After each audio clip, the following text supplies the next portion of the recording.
Hello from Kingfisher, Oklahoma. We're looking at Nehemiah 1 and 2. Thrilled to get into Nehemiah. Loved Ezra. So here we go. Nehemiah is in Susa, which is the capital of Babylon. And he finds and hears that Israel, the remnant that is in Jerusalem, is having a tough time. Also that Jerusalem itself is in ruins. And this causes Nehemiah to weep. He's very sad over the city and sad over what's happened. So he turns to God in prayer, which is a great thing to do. We should all be doing that when we're having a tough time. Going to God in prayer is the right solution. So Nehemiah acknowledges Israel's past sins. He's not looking at them and saying, this is a perfect situation with us. But he also, and this is interesting, and you see success with this in the scripture, that Nehemiah calls on God to remember his promises to Moses. And specifically that he's calling to mind the time that God said, you guys are going to, you will have this happen. You will serve foreign gods because God knows ahead of time what's going to happen. And I will exile you to a foreign land, but once you get your life together and repent, then I'll bring you back. So these are the promises that Nehemiah is trying to get God to remember in his prayer. And he's saying, Israel's repented, we're ready, redeem us. And so we kind of see that, and we saw that a little bit in Ezra, and we kind of see a short version here in Nehemiah. Now, Nehemiah is the cupbearer to the king. That's the guy, poison checker, confidant, part of the court. And Nehemiah is there, and he's sad in front of the king. And he's never been sad in front of the king before, but now he is, because he's heard this distressing news that Jerusalem is burnt to the ground. It's messy. Nothing good is there.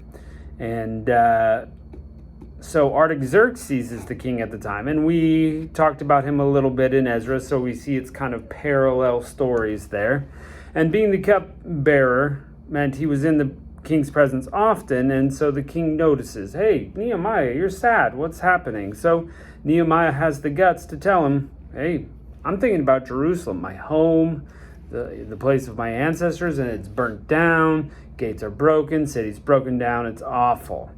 And I would love to go build it. So the king actually asks Nehemiah, what is your request? What would you like to do about it? Which is a wonderful gift from the king. That's God at work. Why would a foreign king be asking his cupbearer if he can do something? But nevertheless, it happens.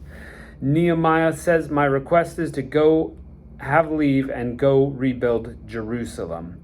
And not only that, he's bold enough to ask Artaxerxes to supply timber for the building. Now, this is pretty awesome. If you're sure God is working, then you should not shy away from being bold when somebody's asking you what you need. You should tell them, see what happens. Maybe they'll supply some of it. Maybe they'll supply all of it. But Nehemiah is bold, and he asks for timber, and it's granted. He also asks for a pass to walk from Babylon without being bothered all the way to Jerusalem. He gets that, and he gets to the city, and sure enough, it's destroyed. The gates burnt down. No rebuilding has been done, but Nehemiah is a leader, so he encourages the people to get ready to build, and that's exactly what they begin doing. Now, it's not going to be perfect. We knew from Ezra, and we're going to see now in Nehemiah specifically, there's some enemies. We called them Karens last time, who wrote the strongly worded letter, but now we get their names. So we're gonna see their names in a little bit, and they just are throwing blocks up for anything Israel is doing. So let's check it out. Nehemiah chapter 1. The words of Nehemiah, the son of Hakaliah. And it came to pass in the month of Chislev, in the 20th year, that I was in Shushan, or Susa, the palace, that Hanani, one of my brethren, came, and he met a certain man of Judah, and I asked him concerning the Jews that had escaped, which were left of the captivity, and concerning Jerusalem. They said unto me, the remnant that are left in captivity there in the province are in great affliction, and a reproach. The wall of Jerusalem also is broken down, and the gates thereof are burned with fire. It's a mess, in other words. And it came to pass when I heard these words that I sat down and wept and mourned certain days and fasted and prayed before the God of heaven. A great reaction. You see, Israel's kind of seems to start getting their stuff together, at least in this part.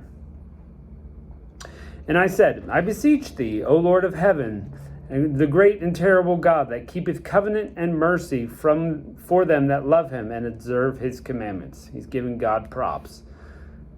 Let thine ear now be attentive, and thine eyes be open, and thou mayest hear the prayer of thy servant, which I pray before thee now, day and night, for the children of thy servants, and confess the sins of the children of Israel, for we have sinned against thee. Both I and my father's house have sinned.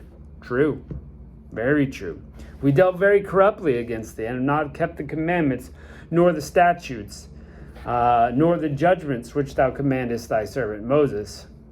Remember, I beseech thee, the word that thou commandest thy servant Moses, saying, if ye transgress, I will scatter you abroad unto the nations.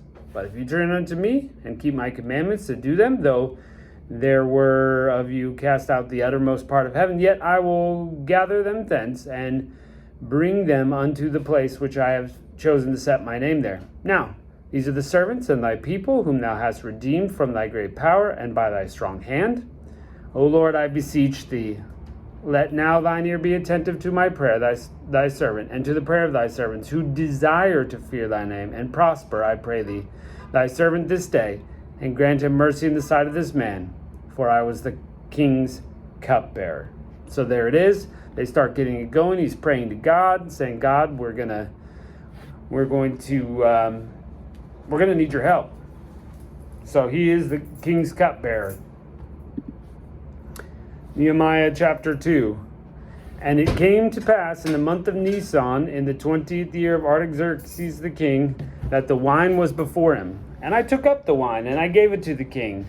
Now I had been before time sad in his presence. I had not been sad in his presence. Therefore what the king said to me, why is thy countenance sad, seeing that thou art not sick?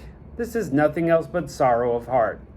Then I was very sore afraid, and I said unto the king, let the king live forever. Why should not my countenance be sad, when the city, the place of my father's sepulchres, lieth waste, and the gates thereof are consumed with fire?